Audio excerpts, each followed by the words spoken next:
செல்வகுமார் திருப்பி வச்சுக்கோங்க. இப்போ செல்வகுமார் எடுத்து அவங்க கிட்ட தம்பி.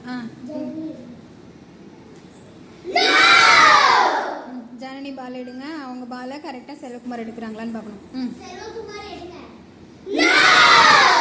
இப்போ செல்வகுமார் டன்.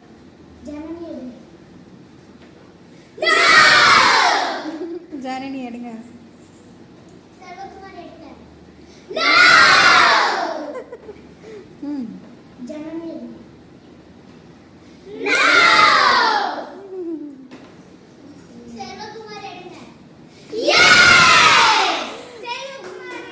செல்வகுமார் வின்னர். திருப்பி வச்சுக்கோங்க டம்ளரை.